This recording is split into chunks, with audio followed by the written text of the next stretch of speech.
Almost everyone thinks a pile of grain behaves like a pile of sand. It doesn't. Sand holds still. Corn that has been sitting in a steel bin for 14 months grows a crust across the top, and under that crust, when the auger at the bottom starts pulling, the grain drains out and leaves a hollow. What you are looking at is not a floor. It is a ceiling with nothing under it. Step on that, and you don't sink the way you would sink into snow. 4 seconds puts you in past your knees. Once the grain is over your waist, it takes roughly 400 pounds of steady pull to get you back out, which is more than 2 grown men can manage, and more than a rope around your chest can do without folding your ribs in. Grain doesn't grab. It just fills every space your body gives up when you breathe out, and then it doesn't let you breathe in again. My name's Nathan. I know that 400-pound number because of a man in Tennessee who stood up in a county commission chamber and taught it to a room that had spent 21 years pretending nobody knew it. He taught it in his own strange trade language, slowly, in order, 1 item at a time, 2 signatures on every line. He never raised his voice. By the time he sat down, the largest family in that county had stopped existing, and the man who put his daughter in that bin had signed the one piece of paper that could finish him. He signed it himself, in front of witnesses, believing it would save him. That's the part I want you to watch for. The theater mortuary at Camp Lemonnier was the coldest room in Djibouti, and the quietest room Merrick Dunmore had ever worked in, and he had spent 19 years looking for quiet rooms. A low prefabricated building the color of wet sand, set apart from everything else, 58 degrees inside, smelling of stainless steel and lemon disinfectant. Sergeant First Class Dunmore had been the non-commissioned officer in charge of personal effects there for 11 months. People assumed his job was about bodies. It wasn't, mostly. It was about property. When a service member died, everything they had on them and everything in their locker came to Merrick's table, and Merrick's job was to write it down. Every item. A watch, a wedding band, with the inside inscription recorded exactly as engraved, letter for letter, even when it was in a language nobody in the room could read. $41 in local currency, counted twice. A photograph of a dog. A paperback with a gas station receipt used as a bookmark on page 182, and the page number went on the form, because someday somebody was going to open that book and want to know where he stopped. The rule that governed all of it was dual custody. Nothing got inventoried by one person. 2 people present. 2 people watching the same item go into the same bag. 2 people signing the same line. Not because anyone in that room was assumed to be a thief, because a record only one person can touch is not a record. It is a rumor, with a signature at the bottom. He had learned that lesson the worst possible way. At 16, 300 yards from a row of grain bins in Cullane County, Tennessee. His father, Halstead Dunmore, worked 31 years for Halloran Rail and Grain. In March of 2004, Halstead went into bin 4 to break up a crust of out-of-condition corn while the unload auger was running, because that was how it had always been done, and he did not come back out. It took fire departments from 2 counties 4 hours to recover him. The state ruled it operator error. The Hallorans sent Merrick's mother $18,000, a headstone with the wrong middle initial, and a ham at Christmas. And when the county released Halstead's things, they came back in a paper grocery sack with one word written on the outside in marker. The word was Misk. 31 years of a man, and everything in his pockets on the last morning of his life, summarized in 4 letters written by one person and checked by nobody. Merrick sat in the parking lot with that sack on his knees for a long time. Then he joined the army, and through a chain of decisions that looked accidental from the outside and were not accidental at all, he spent 2 decades making certain that nobody else's father ever came home as Misk. He was 17 days from the end of his rotation when the call came. It came on the mortuary's landline, which almost never rang, at 11 at night. Specialist Dennard Poole picked it up, listened 4 seconds, and went very still in a way that made Merrick set down the clipboard he was holding. "Sergeant, it's a judge." Merrick took the phone. 8 time zones away, a man cleared his throat twice before he could talk. "Sergeant Dunmore, my name is Amory Stillwell. I am a General Sessions judge in Cullane County. I sat the bench at your father's inquest in 2004. I have thought about that inquest every year since, and I want you to understand that is not why I am calling. Your Honor, it's 4 in the morning here. Your daughter is in the intensive care unit at Vanderbilt in Nashville. The judge's voice flattened and slowed, the way a voice does when a man has rehearsed a sentence so he will not come apart in the middle of it. She has been there since Sunday afternoon. She is alive. She is stable. She is not awake in the way you are going to want her to be. She has crush injuries to both legs and something in her lungs the doctors are still arguing about. What happened? That is why I am calling you myself instead of letting the sheriff's office do it. A pause, the satellite hum breathing under it. What her stepfather did, I will not say over a phone. I will not put it in a voice that can be recorded and cut and passed around, and I will not let you hear it first from a man who draws a paycheck from the people who did it. Say it anyway. No. Stillwell's voice cracked once, straight down the middle, and rebuilt itself. Sergeant, I need you to believe that I know exactly what I am confessing to. I have thrown out every case brought against that family in this county for 21 years. Every one. 2 assaults, 3 wage complaints, a hit and run in 2013, with a 14-year-old on a bicycle, a grain elevator death in 2004 that should have gone in front of a grand jury and never did. I found reasons. I always found reasons. They had a hold on me, and I let them keep it, and I told myself I was protecting my own family, and every single time I signed one of those dismissals, I knew precisely what I was. Not this one, the judge said. I recused myself Monday morning. I have unsealed every file I am legally able to unseal, and the rest of it is in banker's boxes on my own kitchen floor. When you land, I will hand you all of it. My gavel's down, Sergeant. He's yours. Red Cross message, emergency leave, a C-17 out of Djibouti, carrying pallets and 11 other people. A hop through Ramstein, a commercial seat out of Baltimore. 31 hours. And Merrick Dunmore did not sleep for any of it. He sat with his knees against the seat in front of him and did the only thing that had ever settled him, which was to start an inventory. Item 1. A 12-year-old girl named Shiloh, 78 pounds, who swam the 200 freestyle for a middle school with 41 students in it. Item 2. A steel bin. Item 3. 19 minutes, which he did not know about yet. He wrote none of it down, but he numbered it all the same, and somewhere over the Atlantic he realized he had exactly one thought in his head, and it had crowded out everything else, including grief, including fear, including the part of him that was supposed to be a father right now, instead of whatever this was. Don't let him see the next Sunday. The pediatric intensive care unit at Vanderbilt was on the 7th floor, and it was warm, which was the first thing Merrick noticed, because he had spent 11 months in a room kept at 58 degrees, and his body had forgotten rooms could be any other temperature. He was still in the uniform he had left Djibouti in. Shiloh was in Bay 11. She was smaller than he remembered, and larger than he expected, the way children always are after you have been gone. Her legs were wrapped ankle to hip in a device he recognized from a field hospital in another country entirely, and there was a tube taped at the corner of her mouth, and her hair had been cut short on one side where they had needed to get at a line. Somebody had braided the other side anyway.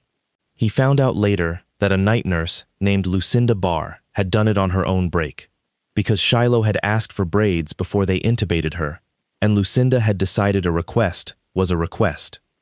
Dr. Nyla Bostwick found him there an hour later. She was in her 40s, gray coming in at the temples, and she talked to him like a colleague, which he appreciated more than he could have said. Both legs were compartment syndrome by the time she reached us. We released the pressure Sunday night. She'll keep both. Whether she walks the way she walked before is a question for 8 months from now, and I'm not going to guess in front of you. She turned the tablet around. This is what I actually want to talk about. This is the lavage. The what? We wash out a section of the lung and look at what comes back. She scrolled. In her case, what came back was corn dust, pericarp fragments, and a mold spore load high enough that I had to call a lab in Illinois to get it read correctly. She didn't inhale a little grain, Sergeant.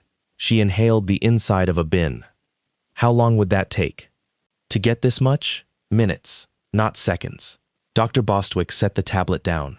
I'm a doctor and not a lawyer, but you should know the report I filed says she was buried to at least the shoulders and breathing grain for a meaningful length of time, and it says it in language nobody can argue with. Can you tell which bin? She blinked. Say that again. You said the spore load had to be read by a lab in Illinois, which means somebody there put a name on the mold. Different bins go out of condition differently. Different crop year, different moisture at binning, different mold. Can you tell which bin it came from? I have never been asked that by a parent, she said. I've been asked it by an insurance investigator, once. Yes, probably. If somebody gives me a sample from the bin, I can tell you whether it matches. Somebody will, Merrick said. Delaney came in at 7. She stopped in the doorway when she saw him, and for a second, the 11 years of their marriage and the 4 years since sat in the air between them, and neither of them touched it. Merrick. Delaney. They told me you were coming. She did not come in. I want you to know I didn't know she was going to be there Sunday. Right now I am a person sitting next to a bed. Later today I am going to be something else. Before that happens, I'd like to ask you one question, and I'd like you to answer it as if the answer will be read back to you. He kept his voice completely level.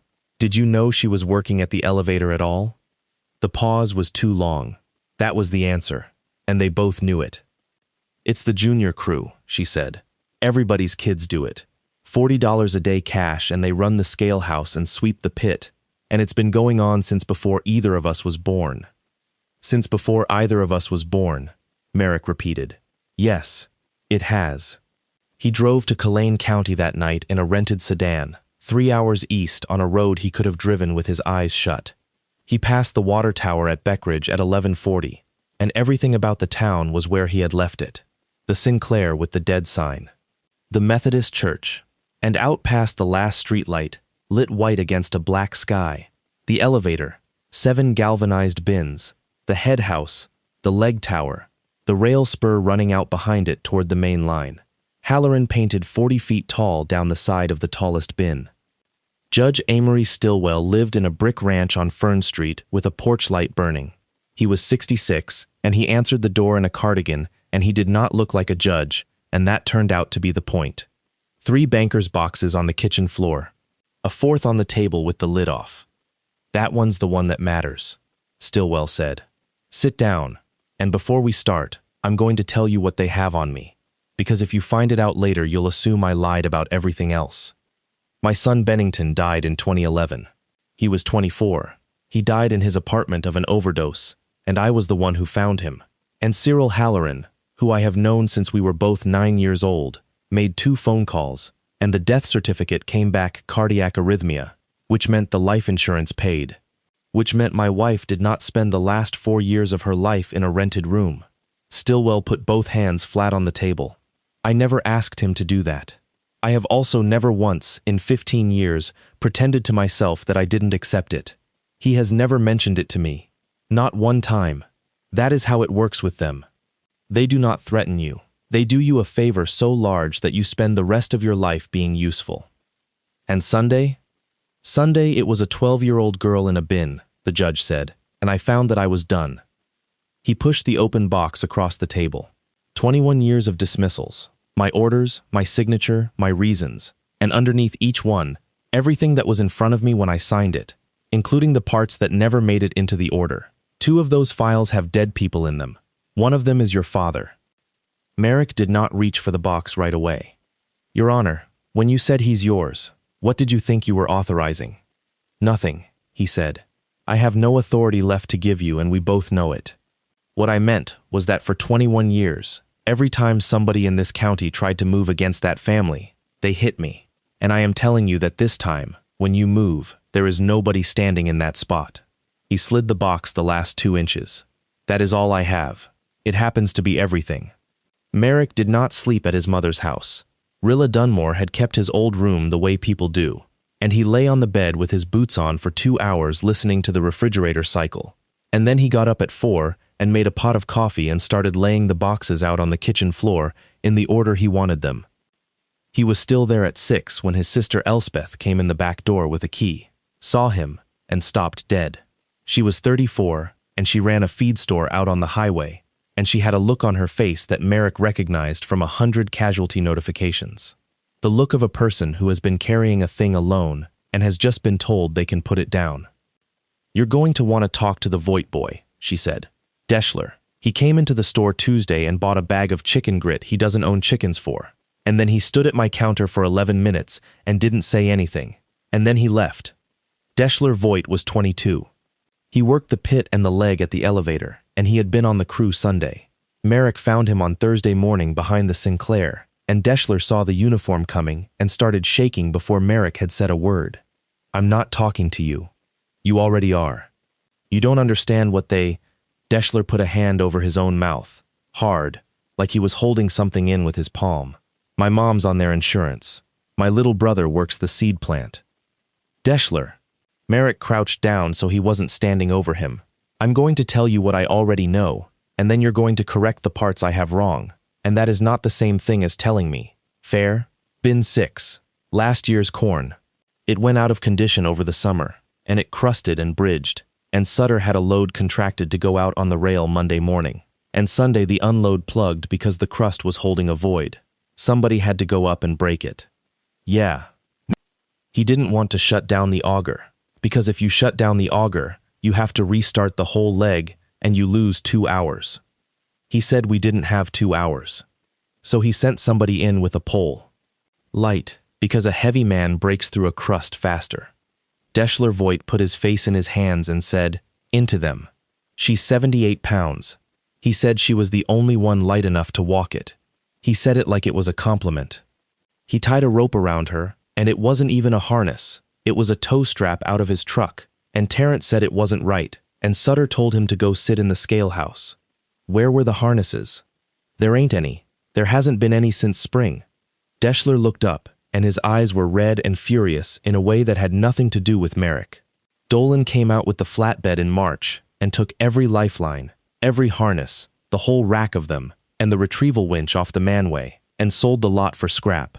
Sutter said the inspection wasn't till November, and we'd buy new before then. Tell me about the collapse. It didn't collapse. That's the thing. It didn't collapse like a hole opening. The boy's hands were moving now, drawing it in the air. It just... She took a step, and the crust went soft, and she was in it to the knees, and she laughed. First, because she thought it was funny, and then the auger pulled again, and she went down like somebody yanked her from underneath. 4 seconds. I counted them after. 4. And there it was. The boy's whole body changed. He had been sitting on this for 4 days, and it had been eating him from the inside like a mold spore in bad corn. 19 minutes, Deschler Voight said. 19 minutes. 10:06 is when Tarrant called. The auger kicked out at 9:47. I know that because the plug alarm went off and it's on a board. 19 minutes. What was happening for 19 minutes? Deschler laughed. Once. A terrible sound. Paperwork, he said. He told it in pieces. Sutter had come down out of the head house at a dead run, seen where she was, and gone white. And then, instead of calling, he had done a calculation out loud in front of 4 witnesses. A 12-year-old inside a grain bin was not an accident. It was a federal child labor violation, hazardous occupation, a bright line rule, no exceptions, no waivers, no parental consent. It would take the elevator's grain warehouse license. It would void the insurance. It would end the family's ability to store other people's crops, which was the whole thing, the actual engine of everything the Hallorans owned. So Sutter had put Deschler and Terrence Sowell on the ropes and sent Ransom Halloran, his 16-year-old nephew, into the scale house to rewrite the sign-in sheet. He made Ransom put his own name in the entry log for bin 6, Deschler said, and white out Shiloh off the crew sheet and rewrite the whole page in a different pen so it looked original. He stood over him, and then he took the pole, and he stood at the manway, and he yelled at us to dig with our hands, and he did not touch the phone. And the emergency stop? Locked out. He'd locked it out at the panel so nobody could kill the auger without his key, because he didn't want somebody dumping the leg by accident. Deschler's voice went to nothing. The auger ran the whole time. It kept pulling. Every time it pulled, she went down another inch. Deschler, I'm going to say 4 sentences and then I'm going to leave. 1. You did not do this. 2. You are going to be asked about it under oath. And you are going to tell it exactly the way you just told it to me, including the part where you dug with your hands. 3. When they come at you, and they will, this week, probably through your mother's insurance, You call this number, and you say nothing else to anybody. Sutter Halloran was standing at the base of the leg tower with a clipboard, in a rust-red quilted vest, talking to two men about something ordinary. He was 44 and thick through the chest, and he had the specific easy posture of a man who has never once in his life been genuinely afraid of a consequence. He saw Merrick, and he did not startle. He handed the clipboard to one of the men and walked over, and he did the thing Merrick had known he would do, which was to arrange his face into sympathy. Merrick, God, I've been trying to figure out what to even say to you. Don't. It was an accident. It was a terrible. Sutter. Merrick looked past him at bin 6, at the manway hatch 40 feet up the side with no retrieval winch bracket on it anymore. Just 4 bright bolt holes where one used to be. I want to tell you something, and I want you to understand, it is not a threat, because I don't make those. I'm going to inventory you, Merrick said, item by item, 2 signatures on every line.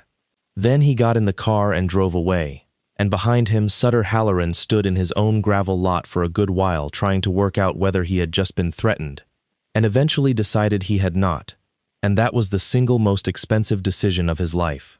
To understand why nobody in Cullane County had ever beaten the Hallorans, you have to understand that they did not own the county the way a rich family owns a county. They owned the part of it that turns a year into money. Cyril Halloran was 71. He had a bone-white hat and a way of listening with his head tilted that made people feel important right up until they realized they had agreed to something. He had inherited 1 elevator from his father in 1979, and by 1994, he had all 7 bins: the rail spur, the seed dealership, the trucking, the crop insurance agency on the square, and 2 seats on the bank board. His wife Philippa ran the church, the scholarship fund, and the memory of who owed what to whom. Their oldest son Dolan ran the scrapyard and the towing. Their daughter Verity ran the crop insurance office. And their second son Sutter ran the elevator itself, which was the only piece of it that mattered. A grain elevator is not a warehouse the family owns. It is a warehouse full of other people's crops. Every farmer within 30 miles hauled corn and soybeans to Halloran Rail and Grain and left it there, and in exchange got a piece of paper saying the elevator was holding it for them. That paper is a warehouse receipt, and it is only worth anything because the state of Tennessee licenses the warehouse, bonds it, and audits it, which meant that every farmer in Cullane County had his entire year sitting inside Sutter Halloran's steel and could not get angry about anything, ever, because the family was standing between him and his own corn. He read for 3 days. Elspeth brought food he did not eat. The dismissals were exactly as bad as the judge had said, and the interesting part was not the orders, it was the underneath, the statements that had been taken and then never used, the photographs paper-clipped to complaints that had gone nowhere. 2 names came up more than once. Talitha Pruitt had been 19 in 2009. She had gotten her arm into the leg boot at the bottom of the elevator while cleaning it out with the belt live, and lost it below the elbow, and the file said she had been an independent contractor, which she was not, and that she had been trained, which she had not. She had signed a settlement for $41,000 and moved to Bowling Green. Landry Kimbrough had been 53 in 2016. He had gone into bin 2 to break a bridge. He had come out. He had come out because a man named Otho Pemberton had happened to be standing at the manway with a rope, which was luck and nothing else. Kimbrough had filed a complaint with the state, and the complaint had been withdrawn 11 days later, and in the file, there was a photocopy of a check from Halloran Crop Services for the exact amount of Kimbrough's outstanding note at the bank. Merrick called them both. Talitha Pruitt hung up on him. Landry Kimbrough talked for 2 hours and cried twice, and at the end of it said the sentence that Merrick would repeat in a commission chamber 11 weeks later. The worst part is, I still take my beans there. Where else am I going to take them? Then, on the 4th day, Merrick drove out to Dolan Halloran's scrapyard and did not go in, because Tennessee, like most states, got tired of copper thieves in about 2010 and passed a law. Every scrap dealer must record every purchase of regulated material, the seller's photo identification, the date, the weight, a description of the material, and, this is the part that mattered, a photograph of the material itself. The dealer must keep the record and hold the material 10 days, and the records are open to law enforcement and, in Tennessee, to the public for inspection at the yard. Dolan Halloran had scrapped his brother's safety equipment in March, and because Dolan was a careful businessman who did not want a fine, and because it never once occurred to him that anyone would ever look, he had photographed all of it. The clerk found the ledger reference in 40 minutes. Merrick drove back to the yard, walked into the office, and asked, politely, in front of 2 employees, to inspect the March records as permitted under the statute. Dolan Halloran was a heavy man in a grease-gray coverall, and he laughed at him. "Get out of my office." "I can do that," Merrick said. "Then I'll come back with the state, and the state will ask for the whole year instead of 1 month, and they'll ask why I had to bring them." Dolan gave him the March folder because Dolan could not think of a reason not to, and because refusing felt like an admission, and because in 29 years, nobody had ever asked. In it were 4 photographs, date-stamped March 19th, of a flatbed truck bed containing 16 full-body fall arrest harnesses with lanyards, 1 manway-mounted retrieval winch with 40 feet of cable, and a rack. Weight, 480 pounds.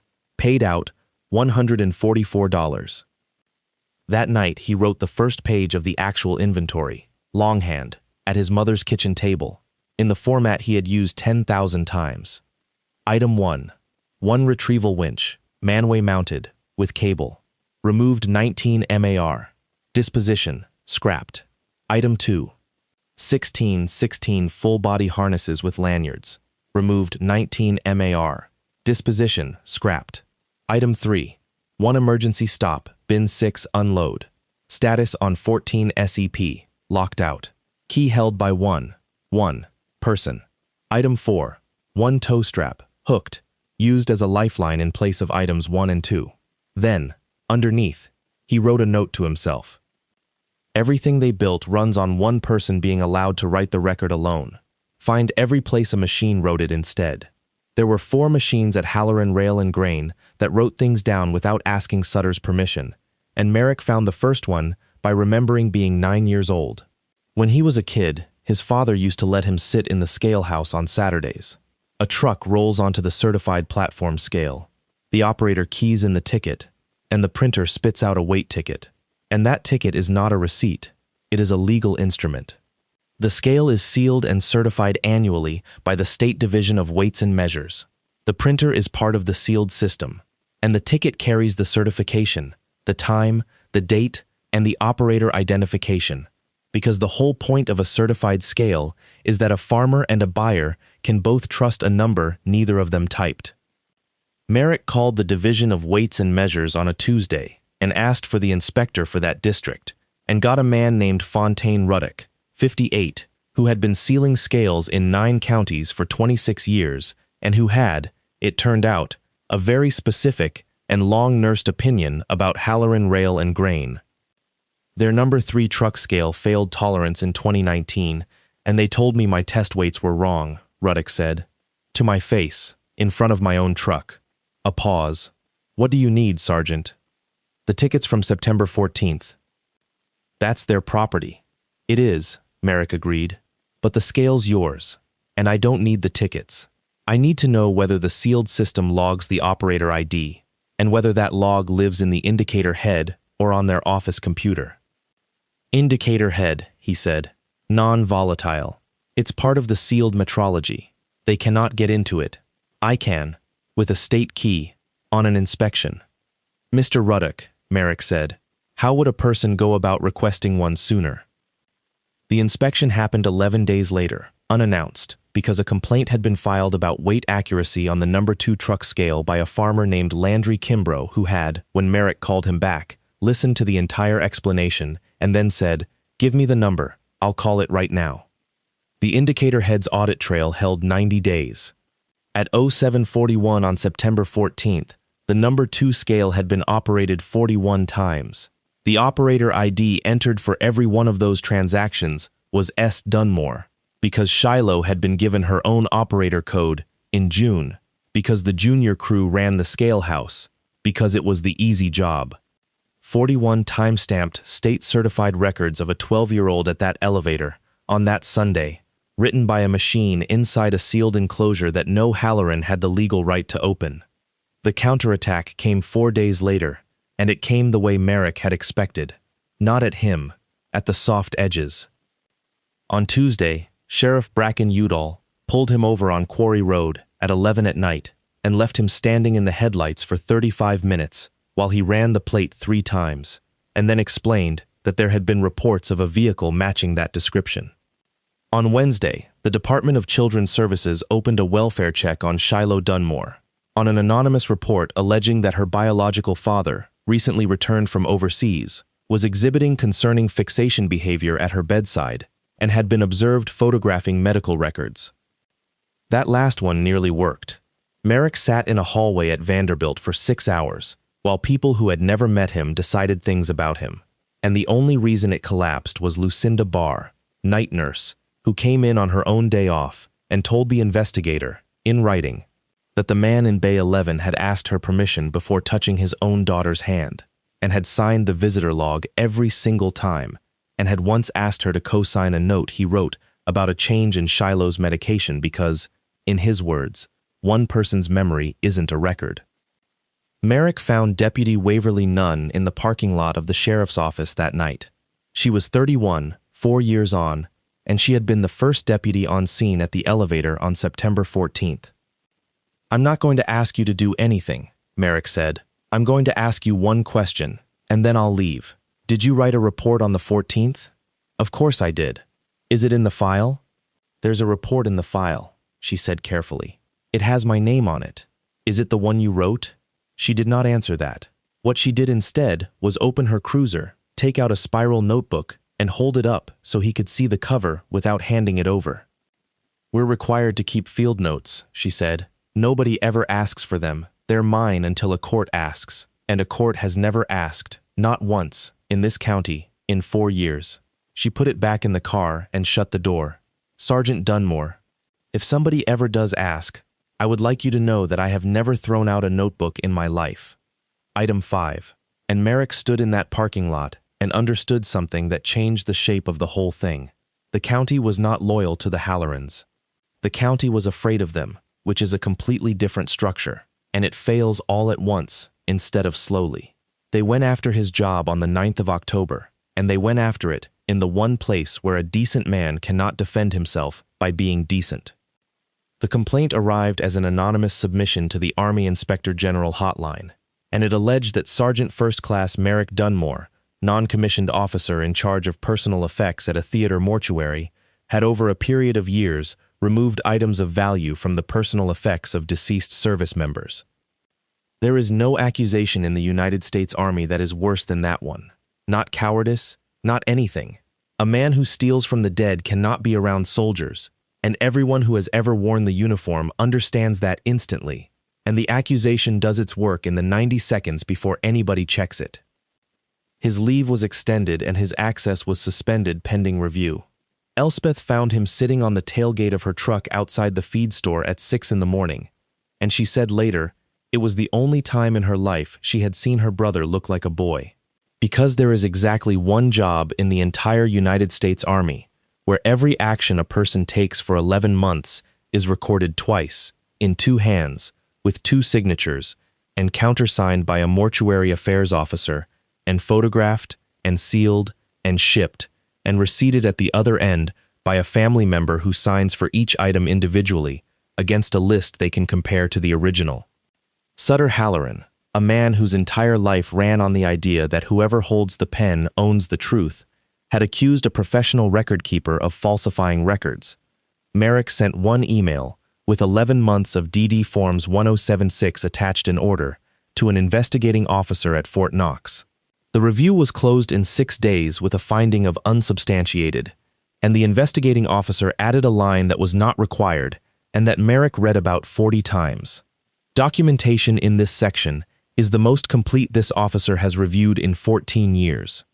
His command sent him something else too, unofficially, through Denard Poole, who had done a little quiet work of his own. The hotline submission had come from an IP address belonging to Halloran Crop Services on the square in Beckridge, at 2:11 in the afternoon, from a workstation that was assigned to Verity Halloran and used by whoever sat down at it. They had filed their attack on a machine that writes things down.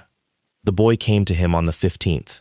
Ransom Halloran was 16, gangly, yellow high-vis t-shirt, hair he had to move out of his eyes.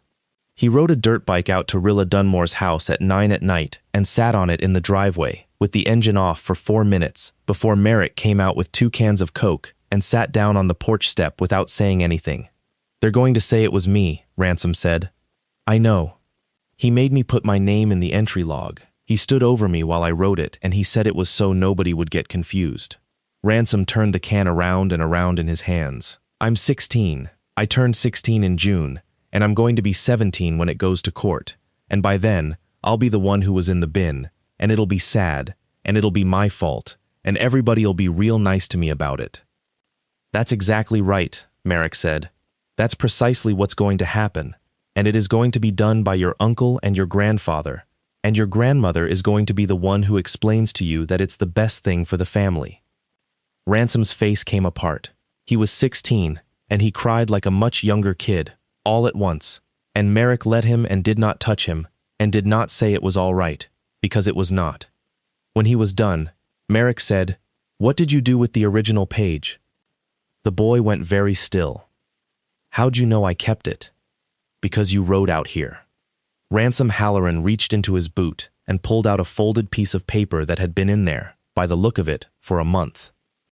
It was the original crew sign-in sheet for September 14th, in 3 different pens, with 14 names on it. The 9th name down, in careful round 12-year-old handwriting, was Shiloh Dunmore, with the time 7:35 a.m. beside it. "He told me to burn it," Ransom said. "I said I did." "Ransom, stand up." The boy stood. "I'm going to explain something to you, and then you're going to decide what to do. And I am not going to touch this piece of paper, because if I touch it alone, the other side gets to say I made it." He walked the boy inside. He woke his mother and his sister. He put the page on the kitchen table under the light, and he had Rilla Dunmore photograph it with the date showing on the microwave clock, and he had Elspeth write out, in her own hand, what she had seen and when, and sign it. Then he had Ransom write his own statement, and Merrick read it aloud and made him change 2 words that were not true, and then had him sign it. Then Merrick signed underneath as a witness, and had Elspeth sign under that. "Now," Merrick said, "we are going to drive to Nashville tonight, and you are going to give the original to a lawyer named Lionel Petrosino who does not live in this county, and he is going to put it in a safe and give you a receipt for it, and I am never going to have possession of it. Do you understand why? So it isn't a rumor," he said. "That's right," he said. "Get in the truck." The document that killed Sutter Halloran had been sitting in a filing cabinet in the state capitol for 2.5 years, and it was 1 page long, and Merrick found it because he stopped thinking like a father and started thinking like a clerk. Any workplace with a permit-required confined space has to keep a written entry program. It names the hazards, it names the equipment, and it names the people, the entry supervisor, the attendant, and the authorized entrance, every one of them by name, each trained, tested, and documented. That program gets filed with the insurer and it gets produced to the state on demand. In March of 2023, Sutter Halloran had revised the Halloran Rail and Grain Confined Space Entry Program, and the reason he had revised it was money. Training and testing every seasonal worker as an authorized entrant cost time and paperwork, and the insurance underwriter had quoted a premium based on the number of qualified entrants. So Sutter did the efficient thing. He listed one. Entry Supervisor, Sutter Halloran. Attendant, Sutter Halloran. Authorized Entrant, Sutter Halloran. Sole Qualified Entrant, signed, dated, filed, and worth about $40,000 a year in premium. Merrick read it 3 times in a rented office in Nashville with Lionel Petrosino sitting across from him, and then he set it down and did not say anything for so long that the lawyer asked if he was all right. "Mr. Petrosino," Merrick said, "how many defenses does he have?" 2. Either a child went into that bin, in which case he is looking at a willful federal child labor violation with serious bodily injury, loss of the warehouse license, and a criminal referral, or an adult did, in which case it's a bad safety case, but it's survivable. And this page says, the only adult who is allowed in that bin is him. He can only survive by saying he was the one in the bin, Merrick said. There isn't a third man he can name. because he took every other name off the list himself to save money in 2023. He'll take it, Petrosino said. His lawyers will make him take it, because the child version isn't a case, it's the end of the family, and the adult version is a fine and a consent decree. He looked up, and the second he swears to it, he's committed perjury on a fact that 41 certified scale tickets and a 16-year-old sign-in page can disprove. And an insurance certification, Merrick said. He'll have certified a lie to his own underwriter to keep his coverage. That's federal. Yes, Merrick said, it is. He got the sample the following Tuesday, and he got it the only way that would hold, which was not by climbing anything. The state grain warehouse examiner is a real person with a real job. She audits licensed warehouses to confirm the grain that is supposed to be there is actually there. Her name was Harlow Pettibone.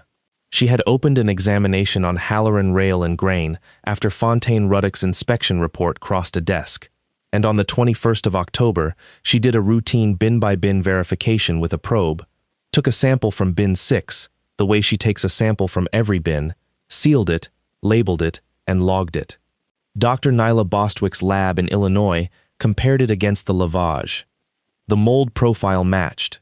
Same crop year, same 3 species, same proportions, and a 4th organism that the lab described in its report as uncommon, and in this case, effectively a fingerprint. The corn in that child's lungs came out of bin 6, and no other bin on the property, and the report said so in the flat prose that laboratories use when they know exactly what they have. Delaney came to him on the last day of October, in the hospital cafeteria at Vanderbilt, and she looked worse than she had in September. They want me to say she wasn't there, she said. Verity came to the house. She said if I sign a statement that Shiloh was at a friend's and came out to the elevator on her own after, then it's trespass and nobody sent her anywhere. Are you going to? He locked out the emergency stop, she said. I didn't know what that meant for a month. I had to look it up on my own phone in my own house. It means he had the key and nobody else could turn it off. Her voice was completely steady, which is how Merrick knew it had gone past crying. She was in there because he did not want to lose 2 hours. I cashed the envelopes, she said. $40 a day, every Sunday. I took my own daughter's money out of an envelope with her name written on it, and I put it in the drawer with the bills, and I told myself it was a summer job. She looked at him. You want to know how they get you? That's how. They don't corrupt you all at once. They hand you $40. I'm going to ask you for something, he said. Not for me. Write down what you knew and when you knew it, including the envelopes, including the part where you take money you shouldn't have taken. Sign it. Have it notarized by somebody who is not from this county. Will they let me see her? That's not mine to decide, he said. But I'll tell you what I know. A statement that costs you something is the only kind anybody believes, including a 12-year-old, eventually, when she's 20. Delaney signed it on the 2nd of November, in Nashville, in front of a notary and 2 witnesses. By then, there were 11 items on Merrick's inventory. By the 8th of November, there were 31. He had the co-op's 15-minute interval demand data showing the unload motor drawing load until 10:04 on September 14th, 17 minutes after the plug alarm and 2 minutes before the 911 call. He had Deputy Waverly Nunn's field notebook, subpoenaed, page 44, which said in her handwriting, Supervisor states he was entrant. Witness, juvenile, states otherwise. He had Dolan's 4 photographs. He had the sealed scale audit trail. He had the sign-in page in a lawyer's safe with a receipt for it. And on every single item, in the format he had used 10,000 times in a cold room in Djibouti, there were 2 signatures. Sutter Halloran swore to it on the 19th of November, in a conference room in Nashville, with 2 lawyers on either side of him and a court reporter taking every word. He said that on the morning of September 14th, the unload on bin 6 had plugged on a bridged crust. He said that as the sole qualified entrant, named in the company's confined space entry program, he had personally entered bin 6 with a pole to break the bridge. He said that the child had been elsewhere on the property, unsupervised, and had come to the manway platform on her own after he exited, and had fallen in, and that he had immediately organized a rescue. What his lawyers did not know, because nobody had told them, was that the child version was already proven. in 4 separate places, by machines. Merrick was not in the room. He was in a hallway with Lionel Petrosino, and when the transcript came out that afternoon, Petrosino read the operative paragraph twice, and then set the pages down very gently, the way you set down something that is going to go off. He just told the United States that he was in that bin, he said. Yes. He is going to have to keep saying it. To the state examiner, to the underwriter. On the license renewal. Petrosino took his glasses off. Sergeant, in 26 years, I have never seen a man hand somebody a rope this long. Everything after that was not a fight. It was a schedule. The state suspended the grain warehouse license on the 22nd, because a licensed warehouse whose own records are internally contradictory cannot hold other people's property, and Harlow Pettibone's examination had by then found 3 separate versions of the September 14th entry log. Suspension of a warehouse license does one thing. It triggers the bond, and it puts a receiver over the grain. Which meant that on a Tuesday morning in late November, every farmer in Cullane County got a letter telling them that their corn was now in the custody of a court-appointed receiver and could be redeemed by presenting their warehouse receipts. The Occupational Safety and Health Administration issued willful violations on the 9th of December, in the language they reserve for the cases they intend to refer. Failure to provide a retrieval system, failure to de-energize and lock out mechanical equipment prior to entry, permitting entry with the unload auger operating. The Department of Labor opened a child labor investigation the same week, and hazardous occupation orders are strict liability, which means intent does not enter into it, and there is no exception for a family business, and the penalty schedule for a violation causing serious injury to a minor is not a fine anybody survives. The county commission met on the 4th Tuesday of every month, and in January, for the first time in the memory of anyone in the room, the meeting had to be moved to the high school gymnasium. Merrick had not asked to speak. He had signed up on the sheet by the door like anyone else, in the public comment period, and he stood at a microphone on a stand in the middle of a basketball court in front of 410 people, in a gray shirt with no uniform on it at all, holding 11 pages. My name is Merrick Dunmore, he said. I'm going to read you an inventory. Item 1. 1 manway mounted retrieval winch with 40 feet of cable. Removed March 19th. Disposition, sold for scrap. Photographed by the purchaser. Weight recorded, 480 pounds. Amount paid, $144. He turned a page. Item 2. 16 full-body harnesses with lanyards. Same date, same disposition, same photograph. Item 9. 41 weight tickets generated on the number 2 truck scale between 7:41 and 9:39 on the morning of September 14th. Operator identification S. Dunmore. That scale is sealed by the state of Tennessee. Nobody on this property has the legal right to open it. That is why those 41 records still exist. Item 14. 1 electrical demand record, 15-minute intervals, from the rural cooperative that most of you get your power from. It shows the unload motor on bin 6, drawing load until 4 minutes past 10. The plug alarm sounded at 9:47. The 911 call was placed at 6 minutes past 10. 19 minutes, Merrick said. I want to be accurate about what happened during those 19 minutes, because I have been accused of exaggerating. During those 19 minutes, 2 young men dug at packed corn with their bare hands. During those 19 minutes, a 16-year-old boy was made to rewrite a sign-in sheet in a different pen. And during those 19 minutes, the auger continued to run, because the emergency stop had been locked out, and 1 man had the key. Item 31. He turned the last page. 1 confined space entry program, revised March of 2023, filed with the state and with the company's insurance underwriter. 1 page. It names the entry supervisor. It names the attendant. It names the authorized entrance. There is 1 name on it, and it is the same name 3 times, and it was put there to save a premium. I spent 19 years writing down what people had on them when they died, he said. And the only rule that ever mattered in that job was that no record gets written by 1 person alone. 2 people watch. 2 people sign. Not because everybody's a liar, because a record 1 person controls isn't a record. It's a rumor with a signature on it. For 40 years, Every important piece of paper in this county was written by one family.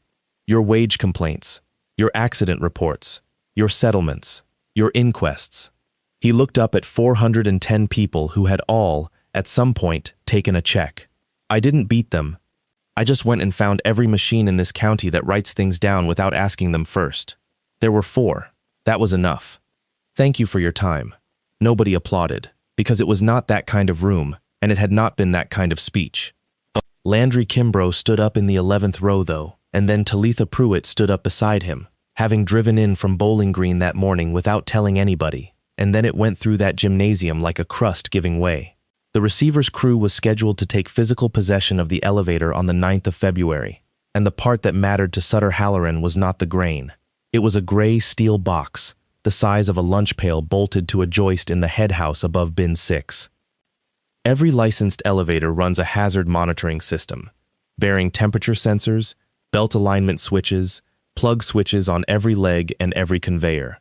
It writes to a controller, and the controller keeps a rolling event log, and Sutter had spent 3 months telling 4 different sets of lawyers that the log on bin 6 had failed in August and never been repaired. It had not failed. He had never gotten around to it, because the head house is a bad climb in the dark, and because nobody had ever asked for a monitoring log in the history of Cullane County. And on the night of February 8th, with a receiver arriving at 8 the next morning with a state inspector and a chain of custody form, Sutter Halloran drove out to his own elevator alone, at 10:40 at night, in the rain, and went up the man lift to get it. What the state's reconstruction established was this. The controller was on the far side of the head house floor, and the access panel is directly over the bin 6 roof hatch, and the hatch was standing open when they found it, and the fastest way to reach the panel is to step across the open hatch onto the lip. Bin 6 still had 11 feet of last year's corn in it. It had been sitting since September without turning. It had crusted over the top the way it had crusted in the fall, and under the crust there was a void where the unload had pulled before the license was suspended. There was no retrieval winch on the manway, because it had been sold for $144 in March. There were no harnesses on the rack, because there was no rack. The emergency stop did not matter, because the auger was not running, and it did not need to be. A bridged crust over a void will take a man on its own. And there was no attendant, because the entry program named one authorized person, and he was the one standing on the crust. The receiver's crew found him at 9 minutes past 8 the next morning, buried to the chest, unconscious and hypothermic, and it took them and the Beckridge Volunteer Fire Department 2 hours and 40 minutes to get him out, using a cofferdam kit that the department had bought in October, with grant money that the county commission had voted through unanimously in the same meeting where a man read an inventory out loud on a basketball court. Sutter Halloran survived the extraction.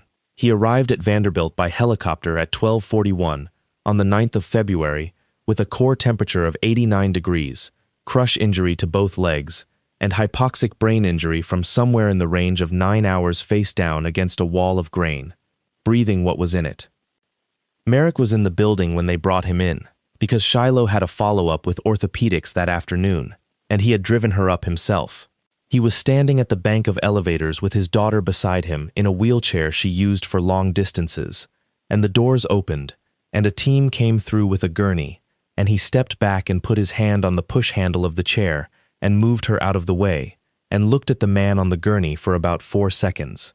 He told me later that he had rehearsed a sentence for that moment for 5 months, and that when it came he did not use it, and that this was not mercy, and he wanted to be clear about that. It was that Shiloh had asked him, in October, in a bad week, whether he was going to kill her stepfather, because a kid at school had said so. And he had told her no. And a man who has spent his life on the principle that a record has to be true does not get to lie to his own daughter to make himself feel better. Sutter Halloran never woke up, not in the way anyone would want him to. He is in a long-term care facility outside Murfreesboro, and he opens his eyes, and he does not track, and he cannot speak, and he will not stand trial and will not testify, and cannot ever explain, correct, or withdraw anything, which left his sworn statement standing exactly where he put it. Cyril Halloran pleaded guilty in October of the following year to conspiracy to obstruct and to making false statements, and got 51 months. Dolan took 30 months and a restitution order that swallowed the scrapyard. Verity Halloran pleaded to 2 counts on the hotline complaint and the DCS report and got 18 months. Philippa Halloran was not charged with anything and lives in a rented house in Cookville, and Elspeth says that is its own sentence. Ransom Halloran testified for 4 hours and did not once look at his family, and he lives with an aunt in Knoxville now. And he sends Merrick a text every year on the 14th of September that just says a number, counting up. Judge Amory Stillwell resigned from the bench in March, self-reported to the Board of Judicial Conduct, was permanently disbarred, and then spent 9 days on a witness stand describing 21 years of his own dismissals in detail, because Philomena Rourke asked him to, and because he said yes without a deal of any kind. He is 71 now. He drives people to the courthouse in Nashville who cannot get there themselves. Deputy Waverly Nunn is Sheriff Waverly Nunn. The elevator sold at receivership auction to a growers' cooperative made up of 91 farmers in 4 counties, and the first thing they bought, before they bought anything else, was a rack of 16 harnesses and a manway winch. There is a decal on the door of the scale house now. It says, 2 names on every entry. No exceptions. And Shiloh Dunmore, who is 14, walked into the water at a district meet in April and swam the 200 freestyle, and she came in dead last by 11 seconds, and her father stood up in the bleachers with his hands over his mouth and did not sit back down for a while. I've told a lot of these, and this is the first one where the man never laid a hand on anybody, and it's still the one that scares me. Because the thing that made that county survivable for 40 years wasn't a gun, and it wasn't a bought sheriff. It was that one family got to hold the pen. Every accident report, every settlement, every inquest, every sign-in sheet, written once, by whoever benefited, and checked by nobody. And people accepted it, not because they were cowards, but because there was never a single moment where refusing would have made any difference. That's how it actually happens, not a threat. A favor you can't give back, and $40 in an envelope. What I want you to take out of this is smaller than a courtroom, and you can use it this week. If a record only one person can touch, edit, and produce, it is not a record. Your kid's incident report at practice, your hours, the estimate, the inspection that keeps getting rescheduled, the thing your family says happened at that dinner. Ask one question: who else saw this, and where does their copy live? Not because everyone's lying, because the version that survives is the version that got written down twice. And find the machines. That's the part I keep thinking about. Merrick didn't outfight anybody. He went looking for every device in that county that writes without permission. A sealed scale, a power meter, a scrap dealer's camera, a deputy's field notebook, and he let them talk. Those things were sitting there the whole time. For 21 years, nobody asked them anything. I don't have a neat line for the end of this one, so I'll leave you with the fact I opened with, because a man in Tennessee used it as a closing argument, and I've never been able to shake it. Grain doesn't hate anybody. It isn't cruel. It isn't angry. It doesn't decide. It just fills whatever space you give up when you breathe out. Most of the things that get people are like that. Somebody in your life is standing on a crust right now and thinks it's a floor. Go tell them what's under it. That's the whole ask.